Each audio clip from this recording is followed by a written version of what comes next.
Welcome back to Dark Corner's Physical Media Reviews.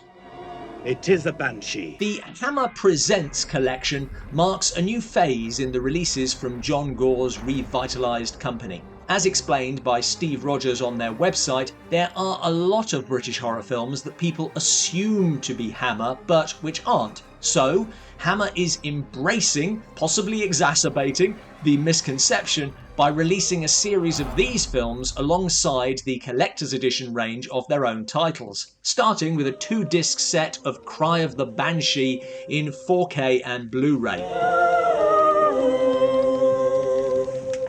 How much longer, Lord Satan? Which was produced by American International Pictures but made in England with a lot of local talent and certainly one often mistaken for a Hammer film. It's witchcraft. In fact, AIP promoted it as part of their Poe cycle, though it is more inspired by the recent success of Witchfinder General. Who else came to the house consorting with the witch? With Vincent Price and Hilary Dwyer both returning. You suspect him of witchcraft? Frankly, this falls far short of both its inspirations, and it is a feature of those films that immediately followed Witchfinder that they latch on to the violence while failing to understand the purpose it served. They also tend to up the nudity and sexual content, often forced. Plot-wise, this is Witchfinder General if there really were witches, somewhat muddying the point. I curse Lord Edward Whitman.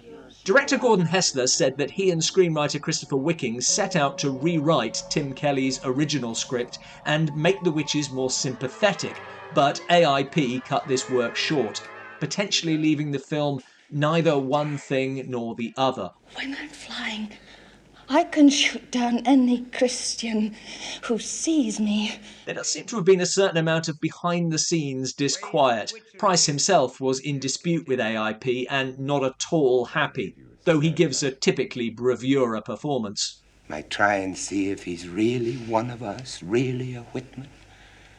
As much a son of mine as Sean. As does Elizabeth Bergner as the leader of the witches. My children. All my children. There's also a pleasing measure of folk horror.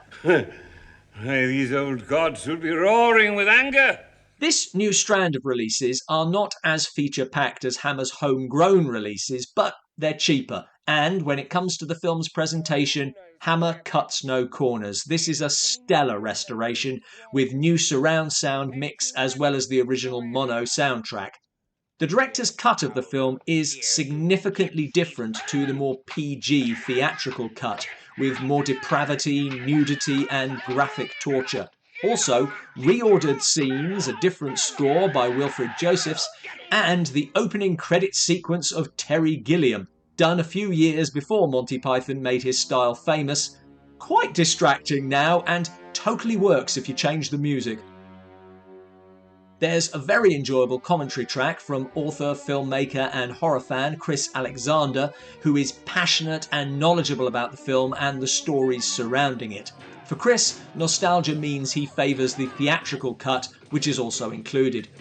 There's an archive interview with director Gordon Hessler, who would shortly direct The Golden Voyage of Sinbad, giving a background to how he came into the industry under Alfred Hitchcock, onto his work with Price and his struggles to produce the films that AIP had sold to distributors versus the films he wanted to make. Also, there's a new interview with Kim Newman, delivering the wealth of knowledge we have come to expect from him. As you may have gathered, I'm not a huge fan of this film. To me, it kind of highlights why Hammer was a cut above the rest. There are great performances from Price and Bergner, and actually most of the cast. Essie Person of Mission Stardust there.